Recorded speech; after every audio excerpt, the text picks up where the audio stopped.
Alors, je vous propose maintenant qu'on corrige l'exo 3.12. On a deux entiers A et B.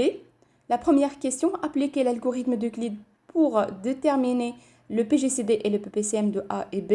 Ensuite, quels sont les diviseurs communs à A et B? Puis, quels sont les multiples communs à A et B? Alors, donc, avant de répondre aux différentes questions, je vais juste vous présenter un petit rappel concernant les notions de PGCD et PPCM. Alors, le PGCD, c'est le plus grand commun diviseur de A et B. Et bien, le PGCD de A et B est le plus grand élément de DA inter DB. Alors, si on suppose qu'on a l'ensemble DA qui est l'ensemble des diviseurs de A, DB c'est l'ensemble des diviseurs de B, et bien DA inter DB ce sont les diviseurs communs, donc tous les diviseurs communs, et bien le PGCD c'est le plus grand élément de cet ensemble de diviseurs communs. Alors, il y a deux méthodes pour pouvoir déterminer donc le PGCD. Et ben, on a la première méthode, c'est en utilisant la décomposition, donc en produit de facteurs premiers.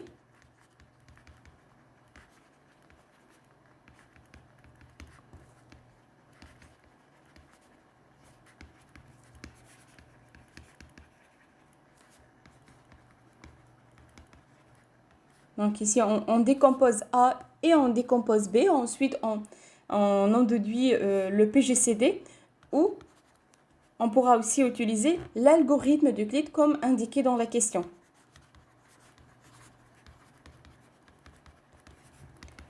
Alors, je vais vous montrer avec plus de détails ces deux méthodes.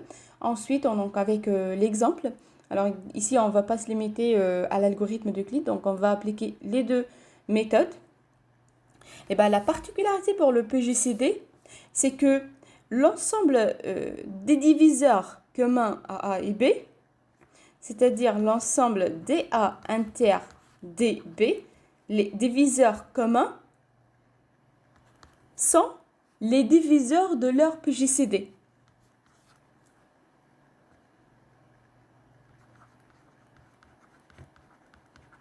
C'est-à-dire en cherchant le PGCD de AB, ensuite en cherchant les diviseurs de ce PGCD, eh ben, on pourra déduire les diviseurs communs à A et B, sans avoir à lister tous les diviseurs de A et tous les diviseurs de B pour déduire les diviseurs communs.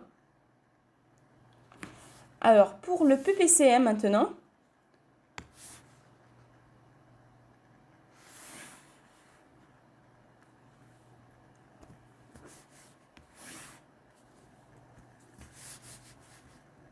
ou pour ne pas oublier les notions, donc je vous propose qu'on cherche tout d'abord le PGCD. Ensuite, je vous ferai un petit rappel aussi pour le PPCM. Alors, pour déterminer le PGCD,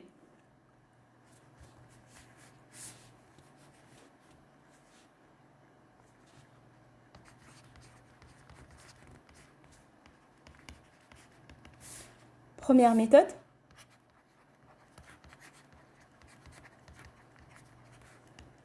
algorithme d'Euclide, comme demandé dans l'exo.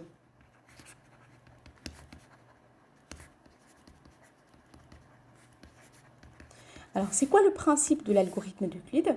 En effet, selon Euclide, si on divise A par B, on trouvera un quotient Q et un reste R. Et ben, l'idée, c'est que le PGCD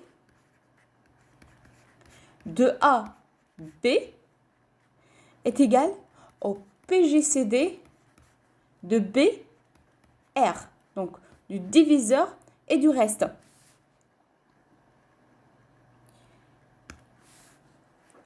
Alors, pour trouver le PGCD de BR, eh ben, on divise aussi B par R, comme on a fait avec A et B.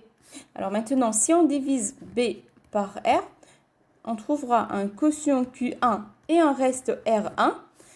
Et le PGCD de BR, c'est encore le PGCD du diviseur, du nouveau diviseur qui est R, et nouveau reste qui est R1. Ainsi de suite, donc jusqu'à ce qu'on trouve un reste nul. Donc, on va faire toujours en fait des divisions euclidiennes du diviseur par le reste, jusqu'à ce qu'on trouve un reste nul. Et bien, lorsqu'on trouve le reste nul, on prend le dernier reste non nul. Alors, on va l'appliquer pour notre exemple. Alors, on va commencer par la première division. C'est de A par... ici, on a B qui est plus grand que A. Et on va diviser B par A, puisque le PGCD de AB égale le PGCD de BA. Donc, c'est la même chose. Et on divise B par A. Donc, 3096 par 2040, qui est égal à 1. 1 fois 2040. Alors, on a un reste de 1056. Ensuite, on divise donc, diviseur par le reste. B par R. Donc, on divise 2040 par 1056. Donc, 1. Et le reste, c'est 984. Pareil, toujours donc le diviseur par le reste. Alors, 1056 par 984. Donc, 1. Et le reste, c'est 72. Encore une fois, 984, donc le diviseur, par le reste, donc 72. Jusqu'à maintenant, on n'a pas trouvé un reste nul, donc on n'arrête pas le processus. Alors, si on divise, on trouve, voilà, 1 fois 72. Donc, il reste 26. 264 par 72, 3 fois 72, 216. Et le reste, c'est 48. Encore une fois, 72 par 48. Et c'est 1. 1 fois 48, 48. Et le reste, c'est 24. Donc, je vois que on se rapproche de la fin de cet algo. 48 par 24.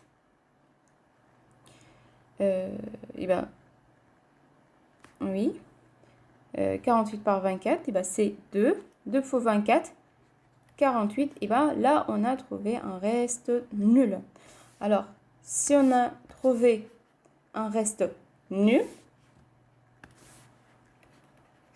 là, le PGCD, c'est le dernier reste non nul, c'est-à-dire 24.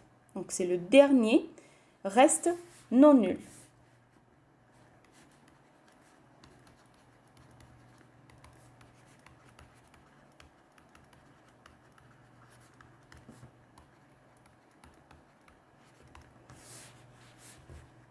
Donc, le PGCD égale 24. Alors, on va maintenant appliquer la deuxième méthode qui est donc déduire le PGCD donc par les décompositions de A et B en produit de facteurs premiers.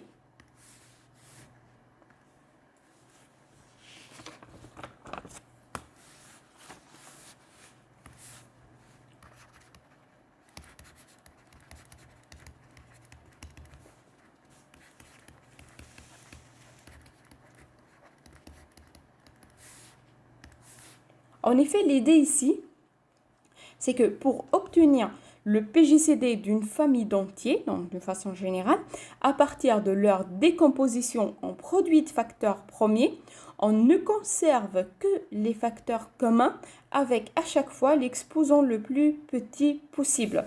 Donc, je vais l'écrire juste ici. Alors, le PGCD, à partir de la composition, de décomposition en produits de facteurs premiers des entiers, eh ben, on ne conserve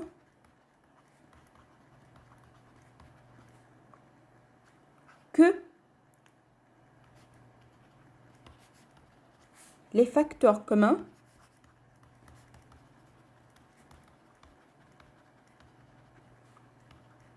avec à chaque fois l'exposant le plus petit possible.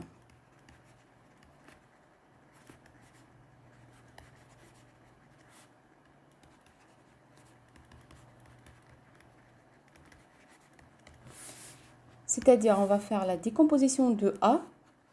Alors, 2040, donc on divise par 2, 1020, on divise par 2, 510, on divise par 2, 255, on divise, là, on ne peut pas diviser par 2, par contre, on peut diviser par 3, 85, 85 par 5, 17, et 17, on divise par 17, ce qui donne 1. Alors, 2040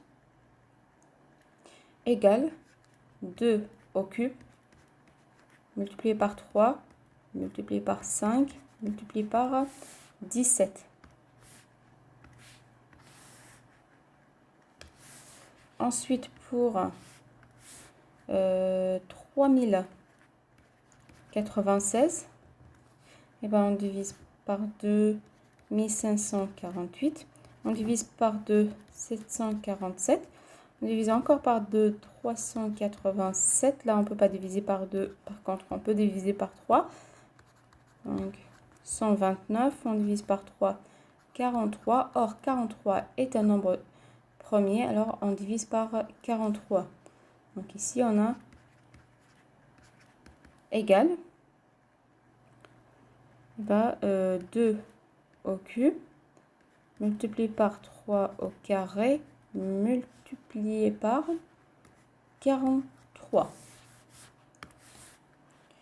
Alors, le PGCD,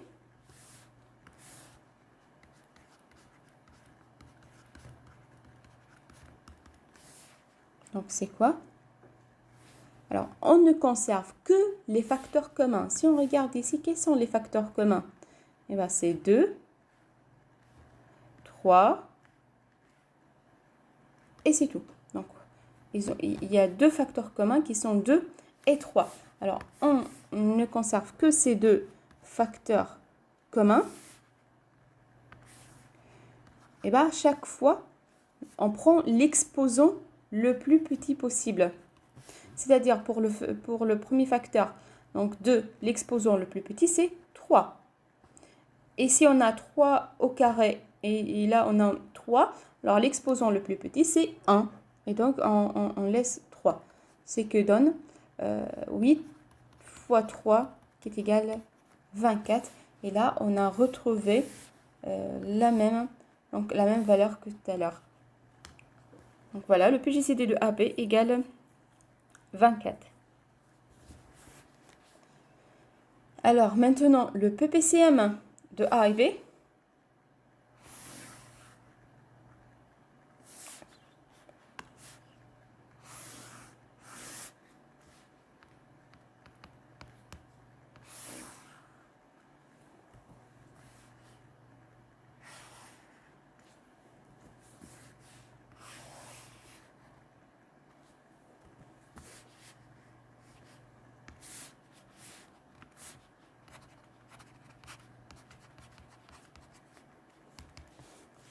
Eh ben, le PPCM, c'est le plus petit commun multiple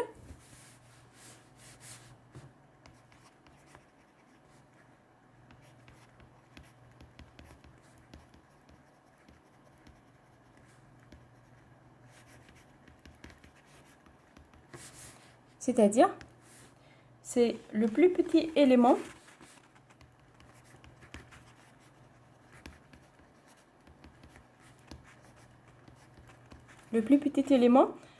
de l'ensemble.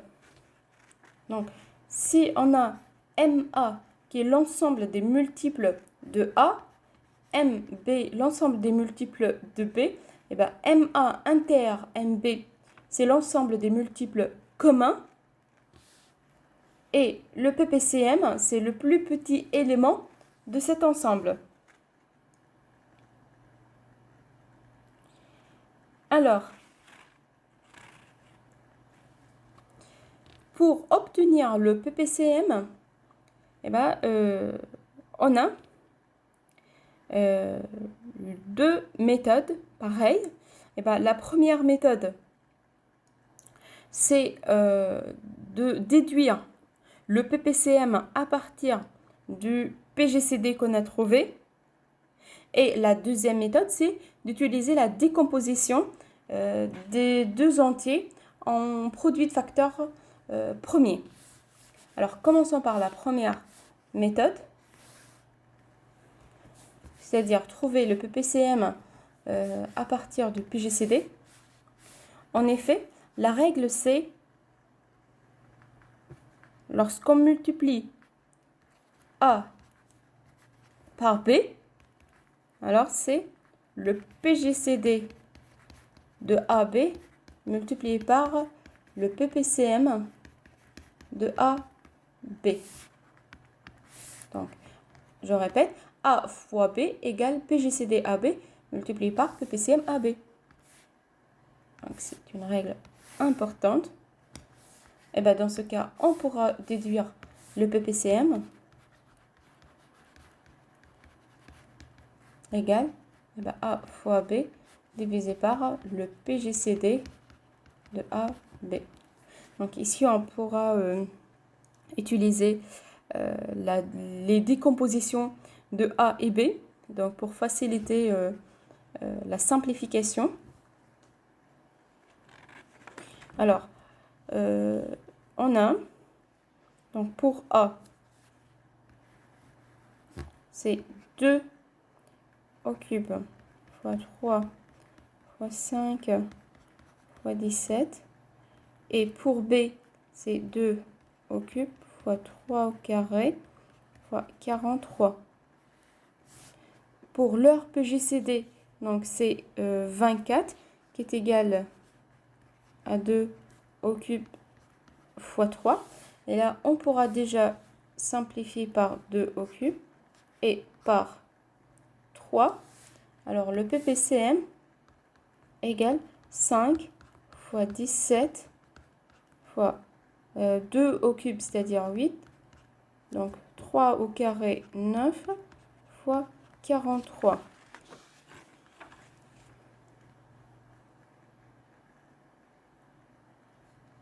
Ok, donc, j'espère que je ne me suis pas trompée. Ok, c'est bon.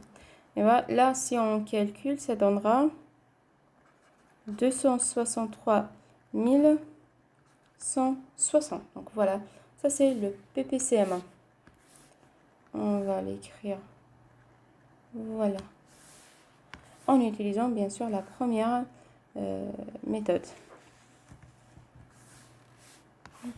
Je vais le mettre ici. Et maintenant,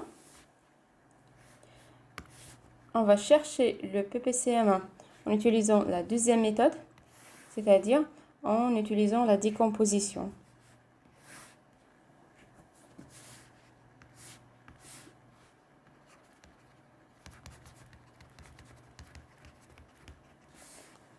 Alors, je vous rappelle que A, donc la décomposition de A est 2 au cube fois 3 fois 5 fois 17. Et pour B, c'est 2 au cube fois 3 au carré fois 43. Alors, pour trouver le PPCM,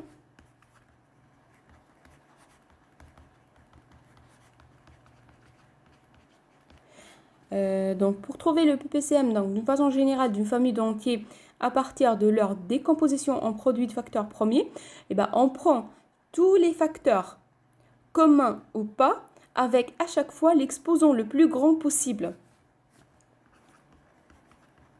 Donc, on prend tous les facteurs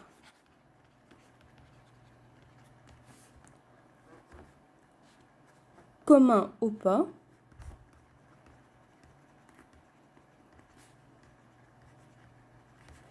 avec à chaque fois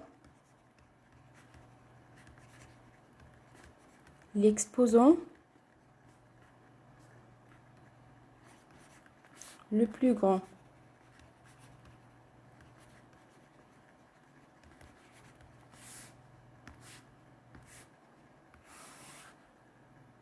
Voilà. Alors ici,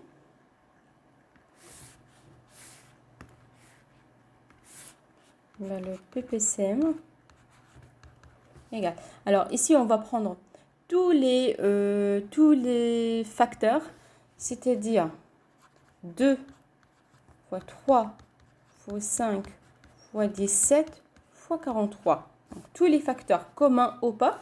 Et à chaque fois, on prend l'exposant le plus grand. Alors, pour le facteur qui est égal à 2, alors l'exposant le plus grand, c'est 3. Pour 3, l'exposant le plus grand, c'est 2. Pour 5, 17 et 43, l'exposant le plus grand, c'est 1. Ensuite, on calcule, on trouvera 263 160. Donc voilà. En utilisant la deuxième méthode, on trouve le même résultat que la première méthode.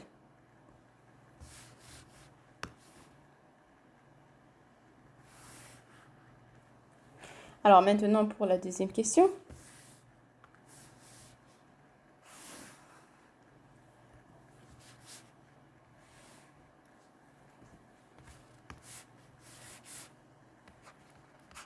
Alors, une fois on a calculé le PGCD et le PPCM, les diviseurs communs AA et B, comme je l'ai dit au début de cet exo, les diviseurs communs AA et B, c'est-à-dire les diviseurs de A inter les diviseurs de B, est égal à l'ensemble des diviseurs de leur PGCD.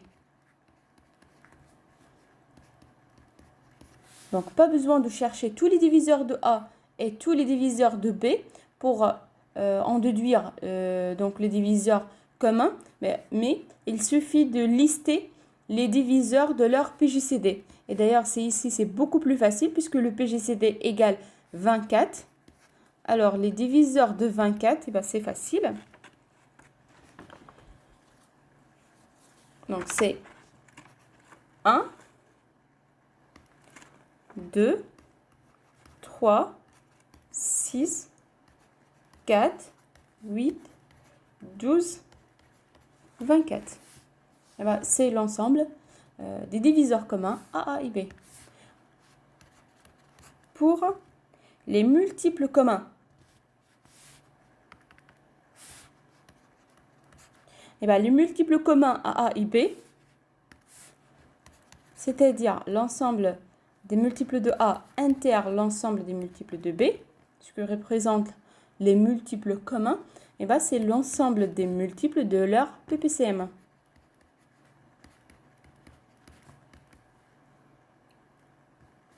C'est-à-dire, donc, ce sont les multiples de 263 160, c'est-à-dire, c'est l'ensemble de K fois 263 160 avec K est un entier naturel.